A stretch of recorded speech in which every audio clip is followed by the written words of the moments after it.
Bonjour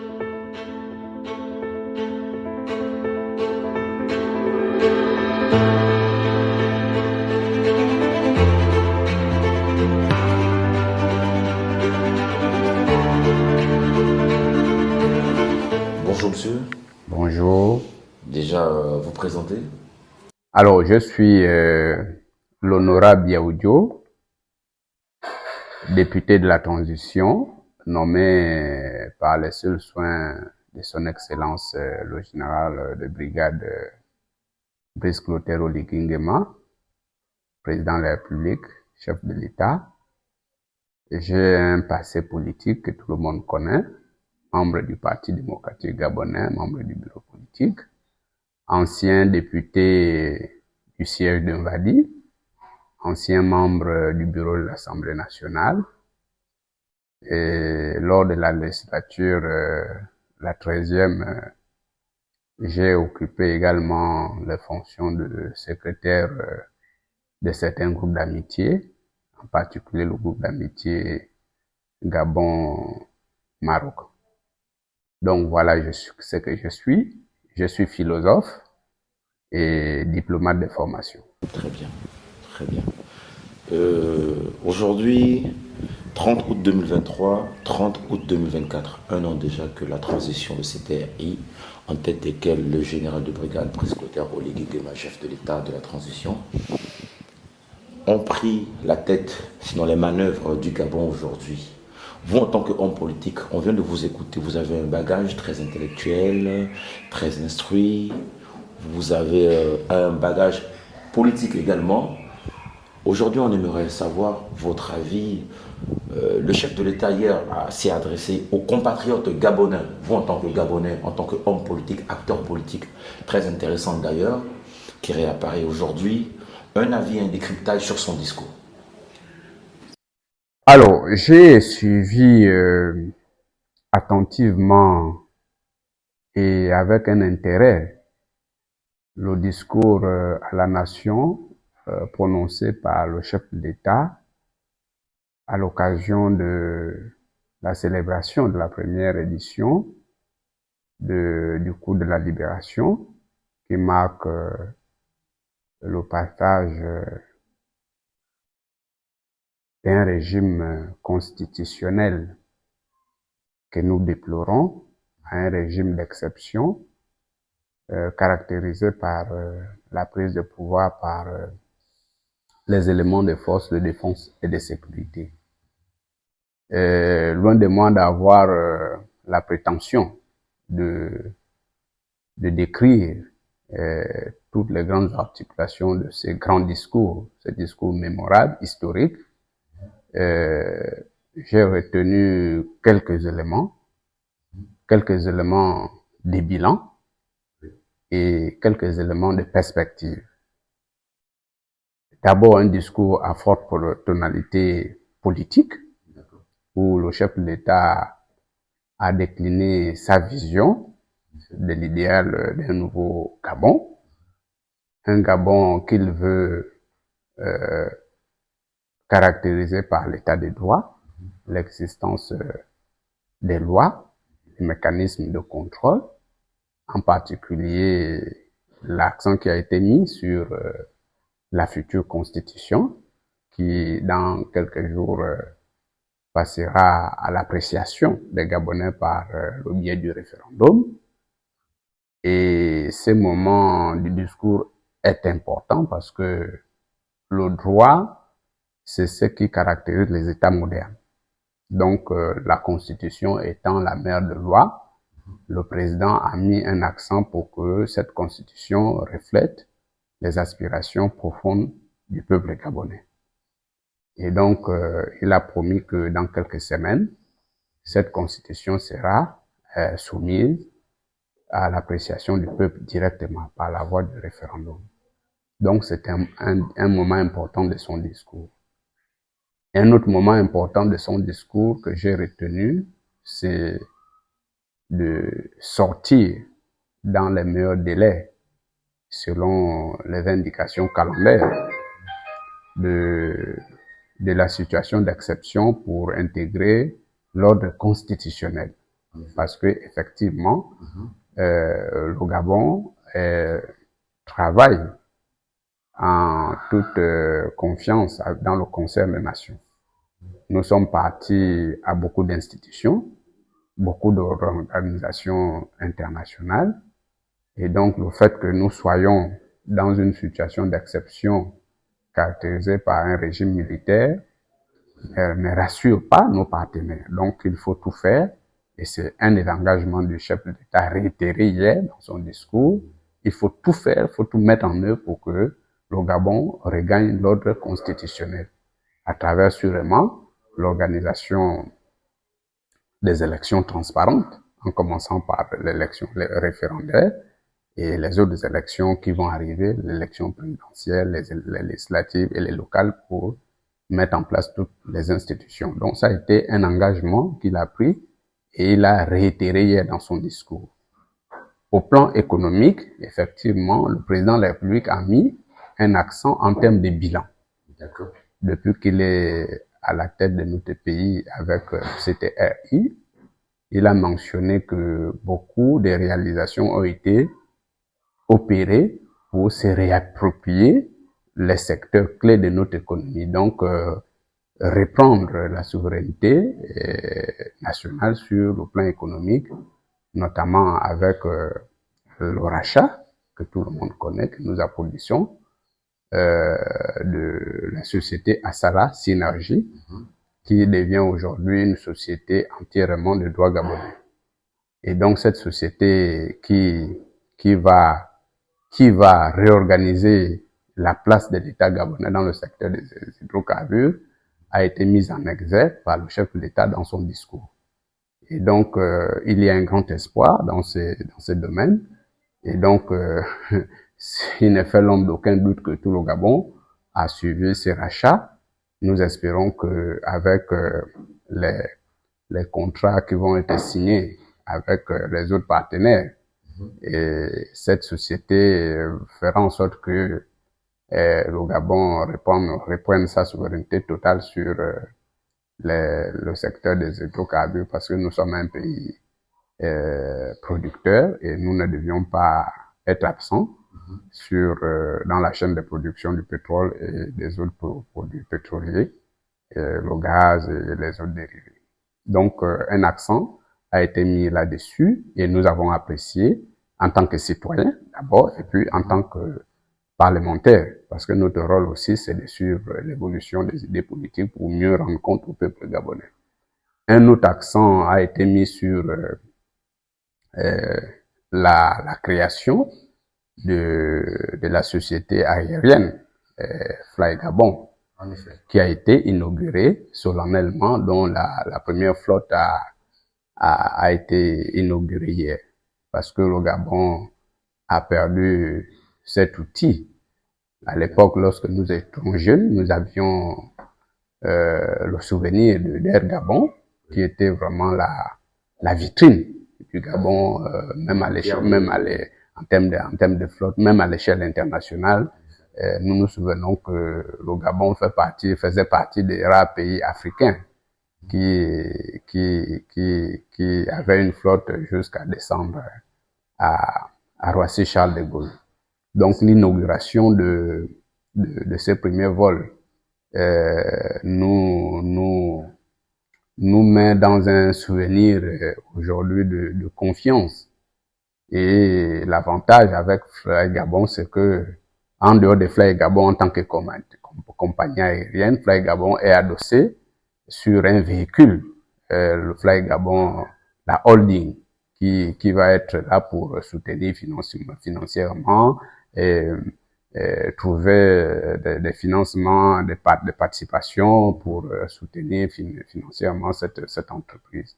Donc, ce sont des grands moments du discours que nous avons suivis hier pour la souveraineté économique du Gabon. Le président n'a pas aussi fait dans la langue de bois en mentionnant le coût élevé du service de la dette. Il a mis un accent sur le coût élevé du service de la dette, qui n'est pas dû à l'action du CTRI, parce que le CTRI arrive au Gabon à la tête de l'État, le Gabon avait déjà un endettement très étranglant. Et donc, les efforts sont faits pour que cette dette-là ne soit pas une dette compromettante pour le fonctionnement de l'État, parce que nous sommes proches des standards internationaux, notamment proches du dépassement du seuil communautaire, qui exige 70% de l'endettement. Nous espérons que les efforts sont faits et nous suivons de temps en temps, nous les parlementaires, les descriptions qui sont faites par le ministre de l'économie pour montrer la nouvelle politique d'endettement. Et ce que nous avons toujours recommandé au gouvernement, c'est que au lieu de passer de l'endettement pour la soutenabilité budgétaire, c'est-à-dire le fonctionnement de l'État, à l'endettement pour la création des richesses, c'est-à-dire investir l'argent de la dette sur une base productive, donc sur la création des richesses, soutenir les entreprises. Parce que le choix qui a été fait, et c'est ce qui est raisonnable d'ailleurs, c'était d'honorer d'abord les partenaires internationaux, dont les bailleurs de fonds internationaux. Et nous souhaitons que le remboursement, l'appurement de la dette soit aussi organisé envers les entreprises nationales, parce que c'est la dette intérieure c'est les entreprises à l'intérieur qui font l'économie nationale. Donc nous voulons que le gouvernement mette un accent sur la dette intérieure de l'État. Donc c'est un moment important du discours économique du chef de l'État.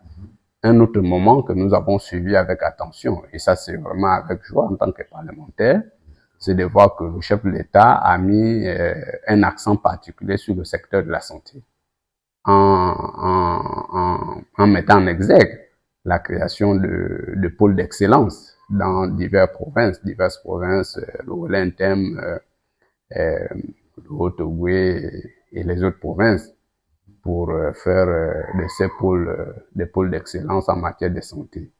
Et nous saluons ces annonces qui sont faites sur la base des réalisations déjà en cours. Parce que ce ne sont pas des promesses. Il a indiqué des sites, il a indiqué le début des travaux. Et donc, c'est des annonces pragmatiques qui sont loin des annonces de discours politiques qui ne sont pas adossés par la réalité. Et nous souhaitons que ces pôles de santé soient renforcés, ces pôles d'excellence, parce que n'est pas oublier les autres pôles existants déjà, notamment les CHU qui sont déjà qui existent, le CHU mère-enfant Jean Ebory qui fait assez d'efforts pour encadrer les femmes enceintes, les nouveau-nés dans des conditions assez difficiles avec les moyens assez réduits. Et les autres CHU au Rindo spécialisés dans la traumatologie et les CHU militaires, notamment Angondje, l'hôpital militaire, qui sont aussi importantes pour le traitement d'autres pathologies. Donc, ces annonces du chef de l'État nous ont vraiment marqué et nous voulons que le gouvernement prenne le relais pour communiquer davantage, pour accélérer la cadence des réalisations de ces promesses, parce que la transition a une durée. Nous tendons vers la fin de la transition et chemin faisant, nous voulons que le bilan dressé hier à mi-parcours du chef de l'État soit étayé davantage par des réalisations concrètes telles que nous avons vues sur le terrain en matière de routes. Il a mis aussi l'accent. Les voies sont bitumées, les voies sont bétonnées et il a mis un accent sur l'inauguration hier de la voie de contournement à Libandeng-Libreville et l'aéroport de Libreville et d'autres voies et d'autres réalisations dans la zone de Ovendo, etc., etc. Donc voilà ce que nous pouvons retenir du discours du chef d'État. D'accord. Vous avez assisté récemment au au rapport final du dialogue national inclusif situé à César-Gonje. De manière grosso modo, sinon en résumé, votre avis?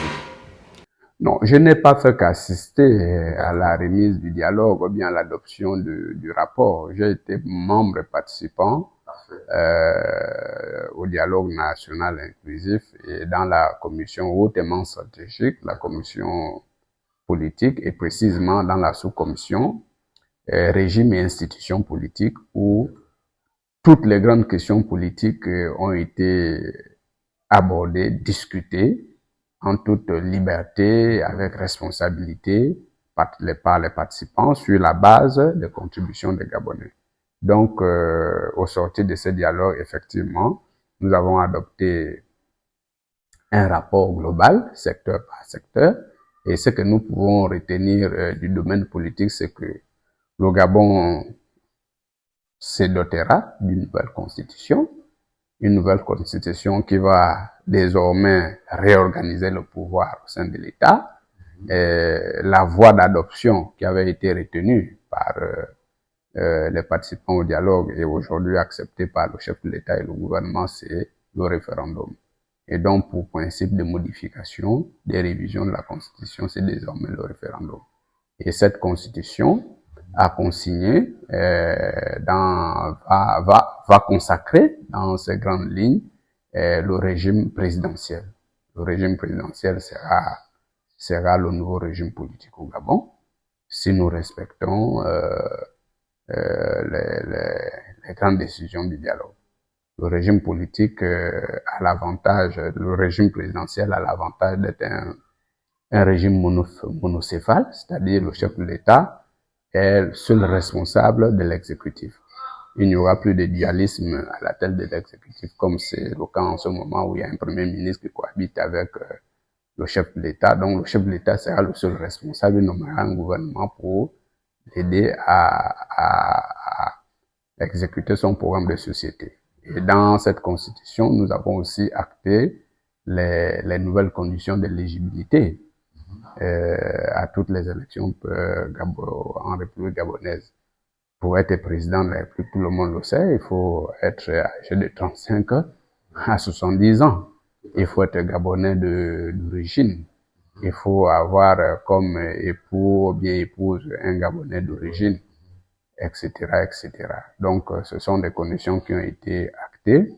Nous avons aussi acté dans cette constitution les nouvelles règles de création et de maintien des partis politiques, que vous connaissez très bien, qui sont consignées dans le rapport. Pour être président d'un parti, bon, pour créer un parti, il faut réunir 18 000 adhérents. Et après plusieurs élections, c'est-à-dire législatives, locales, sénatoriales, il faut au moins avoir 5 élus parlementaires et au moins 30 élus locaux. Et ce sont les nouvelles conditions parce que les Gabonais ont fait le constat amer que bon, les partis ne sont pas créés pour concourir au suffrage universel. Certains partis sont des partis qu'on peut dire des partis sur la base de la province, de la famille, de l'ethnie, et qui ne réunissent pas ces conditions pour conquérir le pouvoir. Et d'autres conditions que concernant les partis politiques, c'est le fait que, bon, désormais, les partis politiques doivent s'organiser en blocs idéologiques. Et nous avons envisagé à l'époque 4 blocs idéologiques qui seront sûrement déterminés en fonction de l'évolution des idées politiques dans notre pays. Donc voilà comment de façon ramassée les grandes articulations en ce qui concerne les questions politiques qui ont été retenues au niveau du dialogue, notamment toutes ces articulations, toutes ces résolutions feront en sorte que la loi électorale soit amendée. Et nous avons commencé. Le gouvernement nous a proposé un projet de modification du code électoral que nous avons adopté de façon, je l'espère, passagère. Parce que une fois que la nouvelle constitution est adoptée, toutes les lois doivent se conformer au bloc de constitutionnalité. Donc, c'est sûr que la loi que nous avons adoptée il y a quelques mois va être révisée pour se conformer à la nouvelle constitution. Parce que après la nouvelle constitution, ni la constitution de 1991, ni la charte des valeurs de la transition ne peuvent subsister parce qu'on ne peut pas avoir dans une même république les, les trois textes à valeur constitutionnelle. Donc, les autres textes seront frappés de caducité et nous allons continuer la vie nationale et l'organisation des échéances prochaines avec la nouvelle constitution. Voilà. Honorable, pour finir, sinon une avant-dernière question, vraiment quelques secondes, permettez. Un an jour pour jour, le CTRI a marqué au passage, offert son passage, il y a un an déjà, aujourd'hui, célébration, la libération au Gabon. Que pensez-vous de ces un an de bilan? Oui, la question vaut la peine d'être posée.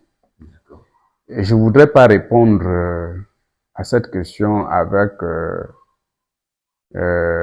cette ambiance de flatterie généralisée, parce que surtout nous, pour nous qui sommes les tenants de l'ancien régime, nous qui avons été au pouvoir de l'époque, cette question mérite d'être répondue avec un peu d'objectivité en regardant les faits tels qu'ils sont organisés en ce moment, secteur par secteur. De mon avis, de citoyens et puis d'hommes politiques aussi expérimentés, le bilan est globalement positif. Que ça soit sur le plan économique, je venais de vous parler de la reprise en main des grands secteurs stratégiques de notre économie par le gouvernement de la République. Et le secteur des hydrocarbures, l'exemple c'est Assala, le secteur minier, l'exemple c'est aujourd'hui la reprise des discussions entre le gouvernement et les partenaires, notamment les opérateurs qui viennent dans le secteur minier. Et je prends l'exemple du cas de Belinga, dont le contrat a été signé par le gouvernement de l'époque hors de nos frontières à Dubaï.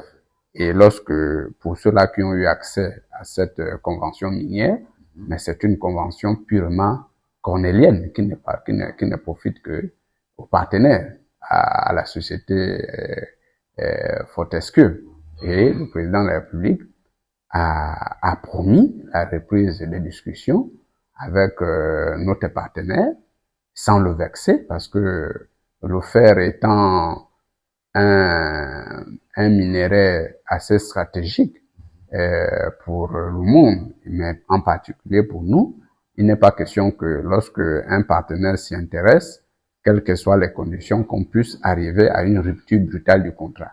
Donc, sur le plan stratégique, le président de la République a décidé de reprendre en main des discussions avec nos partenaires pour voir dans quelle mesure nous pouvons, il peut parvenir à réviser certaines clauses qui ne sont pas très favorables à l'État gabonais. Parce que ceux qui ont signé ces contrats ne l'ont pas fait avec un élan de patriotisme. Les gens sont allés signer le contrat de Belinga à Dubaï, en regardant leurs propres intérêts. Parce que lorsque nous regardons le fond du contrat, le Gabon n'atteint pas 15% des parts dans cette convention minière. Donc, le président de la République est en discussion et nous souhaitons que cette discussion soit concluante. Nous venons de voir que le président de la République a nommé des personnalités à la tête de la société, Evindo Aeron, qui assure le pilotage stratégique de Belinga, notamment l'ingénieur Ango, qui était autrefois conseiller du président de la République, l'ingénieur Philippe Tonangoy et un cadre de Logwe Evindo Miamikola, qui devront assurer de façon stratégique le pilotage de cet important projet Belinga qui va marquer un boom économique sur le plan des mines. Donc, ce sont des grandes réalisations en un temps assez court d'un régime de transition. Et donc, nous ne pouvons que nous satisfaire. Et au plan social, je venais de parler de tout ce qui a pu se faire en matière de route. Moi, je suis dans un cadre populaire. Vous circulerez. D'il y a 2 ans ne ressemble pas à Zangayong d'aujourd'hui, où les routes sont bitumées. Et sur le plan de l'éducation nationale, nul n'ignore aujourd'hui que c'est peut-être pas grand-chose, mais quand même, en un temps record, les débuts ont été déjà faits, les élèves ont leurs bourses régulièrement payées. Que dire de l'arrimage de pension retraite? Parce que là aussi, ça a été une source de tension sociale. Parce que nous travaillons un jour, nous irons en retraite. Les retraités qui se sentaient maltraités aujourd'hui ont repris leur sourire. L'espoir que, effectivement, lorsqu'on va à la retraite, on a droit à une vie décente, une vie normale, et que, bon, ça fait partie des conditions de longévité, dont l'espérance de vie. Donc, le CTRI, en un temps record, vient de résoudre ces problèmes et donner l'espoir à ces anciens qui étaient dans le désespoir. Honorable, un homme politique face à une caméra, qui donne son avis, qui dit ce qu'il a à dire, est un peuple, en effet, qui l'écoute. Un mot de fin à l'endroit de toutes les personnes qui vous regardent actuellement.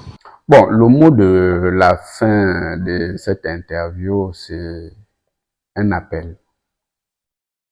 Un appel à l'engagement. Nous n'avons pas un pays de réchange. Que l'on soit de l'opposition, que l'on soit de la majorité, que l'on soit de la société civile, que l'on soit citoyen lambda, nous n'avons qu'un seul pays. Le CTRI ne fera pas de miracle. Le soutien que le peuple gabonais a accordé au CTRI la nuit du 30 doit être un soutien continu. Comme je le dis toujours, les militaires ne font pas la politique.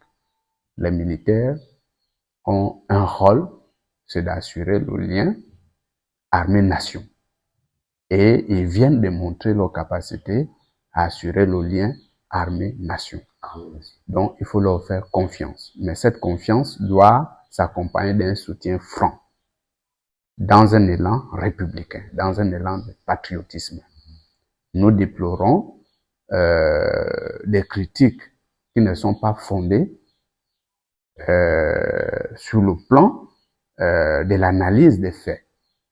Les gens font des critiques sur le plan politicien, juste parce que les gens ont des ambitions, ce qui est d'ailleurs légitime, mais regardons d'abord ce qui s'est passé en un temps record. Donc, ça c'est vraiment un appel pressant au peuple gabonais de dire que les militaires ont montré leur capacité à aimer le Gabon. Nous avons accepté, il faut les accompagner jusqu'au bout.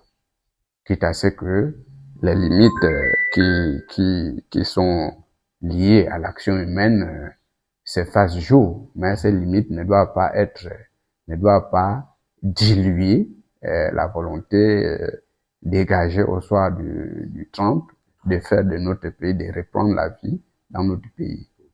Et à l'endroit des différents entourages politiques, du chef de l'État, du CTRI, c'est de continuer à travailler, mais en faisant une communication. Parce que le CTRI fait beaucoup de communiqués. Ce sont des communiqués lus avec beaucoup d'objectivité, avec beaucoup de force, par le porte-parole du CTRI. Mais la transition ne se limite pas seulement au CTRI, aux décisions du chef de l'État. Tous les organes de la transition doivent communiquer. Le gouvernement doit communiquer. Lorsque le chef de l'État a posé un acte, Il faut que ces actes-là soient vulgarisés, soient connus, soient su de tous les Gabonais. Parce que les Gabonais ne sont pas seulement à Libreville ou bien dans les grandes villes. Il y a des Gabonais qui habitent les milieux ruraux, dans les coins les plus reculés. Et ce sont les politiques, ce sont les institutionnels, ce sont ceux qui sont investis d'un pouvoir qui doivent aller vers toutes ces populations. C'est pour ça que je salue au passage la décision du chef de l'État qui a demandé à tous les membres du gouvernement de séjourner dans leur localité. Parce que ça permet au gouvernement d'être au contact des besoins réels des populations. Donc, il y a un problème de communication qu'il faut résoudre. Il doit y avoir une synergie entre les communications du CTRI et les communications du gouvernement. Donc, il doit y avoir une cohérence d'action, une cohérence sur le plan communicationnel pour que nous apprécions au fur et à mesure tout ce que le pouvoir de la transition déploie comme effort en faveur des populations de l'ensemble du pays. Donc voilà le mot de la fin. Je vous remercie encore. C'est moi.